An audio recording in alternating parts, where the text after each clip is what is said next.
Well, good damn afternoon, Americans.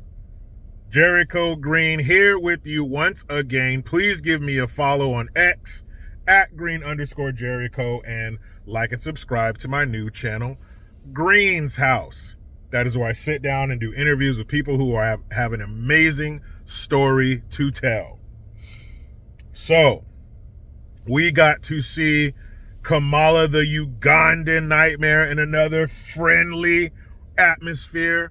We got to see her nestled up into the bosom of the mainstream mediocre, where it is a safe space. You will not be pushed on anything. You will not be pressed. And all of the questions will be nice, soft, round cotton balls. Because you don't want to hold Kamala, the Ugandan nightmare's feet to the fire. She's the politician who went horizontal so her career can go vertical, and she went horizontal with the right people, so leave her alone. This time, she sat down with an interview with Oprah. You get some bullshit, you get some bullshit, and you get some bullshit. So she sat down with Oprah.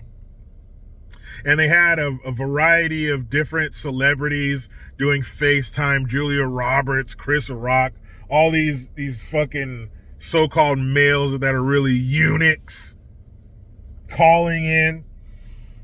All the ladies, all the empowered. I think Meryl Streep was one of them.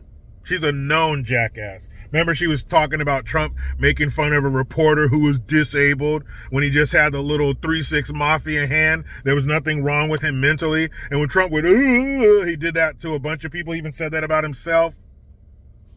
But anyway, enough of that verifiable nonsense. So she sits down with Oprah, and somebody asks her about Roe v. Wade. Oh, I'm so tired of talking about that shit. But they asked her about Roe v. Wade, and of course she went into her default answer. Well, I thank you for asking that question. Thank you for being here. And I was raised middle class by my single mom who was able to buy her first house when we were teenagers. My sister and I, sing along if you know the words. Sing along.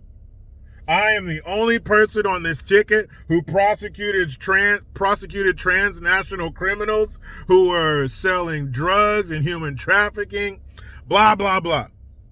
So it got me to thinking. She gives the same answers everywhere she goes. Number one, because she gets the same questions, but she never gives an actual answer. She just gives the cookie cutter default copy and paste answer. And it got me to thinking, she's like a robot.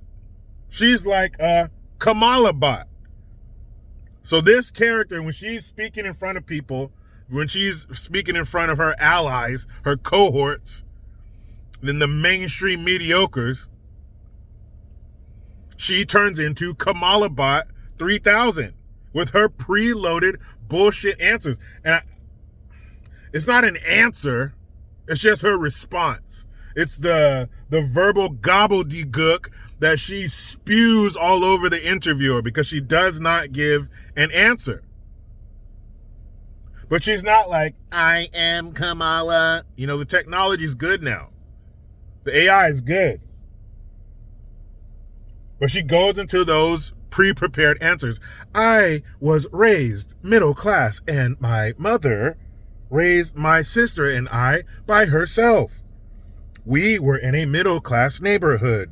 People who were garbage men, construction workers, and teachers. Bzz, bzz, bzz, bzz. That same shit. And nobody calls her on it. Oprah called her a little bit. She said, but to answer his question, what are you going to do about Roe v. Wade? Well, if I am in office and it comes to my desk, I will sign it and codify it, even though I've been in office for 3.5 years. And then she blames Trump for they ask her about the border. Well, there was a bill that was supported by both Republicans and Democrats, but Donald Trump made a phone call and killed the bill, killed the bill, killed the bill. Bzz, bzz, bzz. I apologize. The Kamalabot 3000 has been experiencing some malfunctions. It is probably because I need a charge. If you do not have an electrical outlet, I run off of Franzia and Zoloft.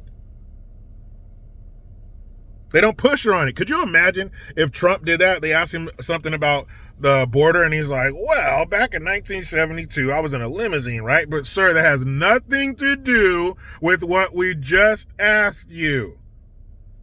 They grill the shit out of him. You think he was a chicken breast the way he's getting grilled. You think he was a rack of baby backs. They would push him on it. The mainstream mediocres would talk about nothing else. He's dodging the question. He has no answers. He has no plan. Therefore, he should not be president. But that's what they should be saying about this fucking cyborg.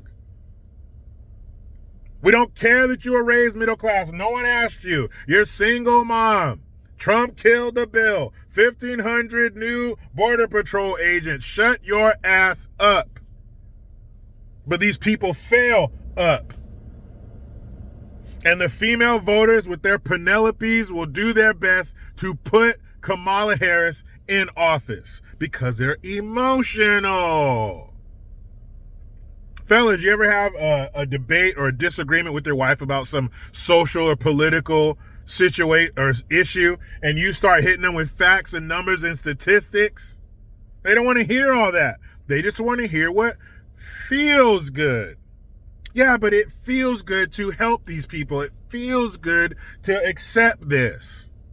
It's not their fault. It's how they're wired. That's how we're wired. We need evidence, facts. Give me some numbers. Give me something I can chew on. I don't want to be all warm and tingly up in my heart area. I need facts. I need data. But women usually don't want to hear that. Yeah, but that's not nice. That's not accepting, but it's not their fault. They're somebody's child. And men are usually like, I don't give a shit. Tell him to get a job. I'm not giving him my hard-earned money. I'm not giving him this other half of my sandwich. Tell his ass to get up at 5 o'clock and go work like I do. Or tell him to get up at 8 o'clock at night and work all damn night long like I do. Tell him to put in 12, 14, 16 hours like I do or like I did if you're to retirement age. But women are more feeling. That's why they base everything on feelings, is because their demographic runs on feelings. Women and weak men. Men out there who wear pussy hats. I saw a guy one time wearing a t-shirt that says, my pussy grabs back. What? All those dudes who say, I'm a male feminist. Ladies, I'm sorry if your vaginas are drying up because I'm talking about male feminists, but that's who they're targeting. Male feminists, men who tuck their dicks and allow the women in their life to run them, no matter their age. But what say you? Do you believe in the Kamalabot 3000 theory?